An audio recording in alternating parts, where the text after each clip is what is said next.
Hello mga bishi, magluto ta para sudan paniud to, utan Bisaya, natay okra, gabi, kalabasa o kanang sayuti na ay tangkong, alugbati o kamunggay. Nasa ato sa subakan og prito nga isda. Nya mao sad ni ang atong lamas. Ang gabi kay dugay malata, ako na siyang gilunod og ko na mga besh, then ako isunod ang mga laman, ang atong sayuti og kalbasa, okra og ang tanglad og ang sige espada ato ilunod.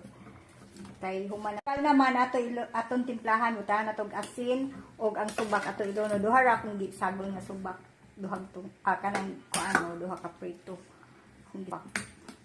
Humok na ang atong kalabasa o atong sayote, luto na atong okra, ato na sa ilunod ang mga dahonan, nanadiha ang sibuyas dahonan, atong mga dahon nga sagol day, ato na ilunod. Kay kadali raman ni siya, igo raman ni siya, ipabukal o kausa, i-off na dayon, kay para dili gali siya malata, kay wag mapudsiya lami kung lata ang kanang mga dahon, mawana sa diyang nutrients. So, mauna na siya, luto na ato ang kuan, utan Bisaya, ato de tilawan, kung insakto na bas timpla. Lamiya, uy. Parisan dahil ni nakurog kanon nga mais. Awa na, healthy kayo. Lami kaya itong utang nga Bisaya, very healthy. I-off na na. Mga unata sa atong utang nga Bisaya o kanon nga mais. Ganahan kay kong ukra. Daghanon kong ukra. Akong piliun ng ukra kaya di man kaganahan danon sa ukra.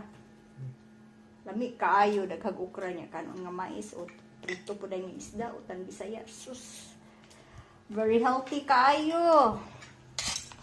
Kata prito bi.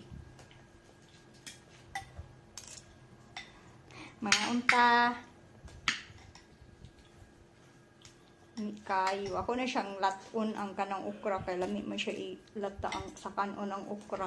Inana ko magkaon og utang Bisaya. Kinahanglan na kanang piliun gid na akong ukra, ganay kanang ukra balamian kay di ko mag-utang ako ay magluto og utang Bisaya, di ko mag-utang nga walay ukra. Kay murag dili ko mahappy sa akong utang nga Bisaya nga walay ukra. Yeah. Lami ay.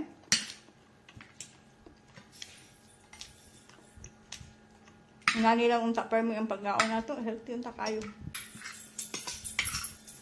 Bye-bye mga bishi kay maningkamot sa kong hungit.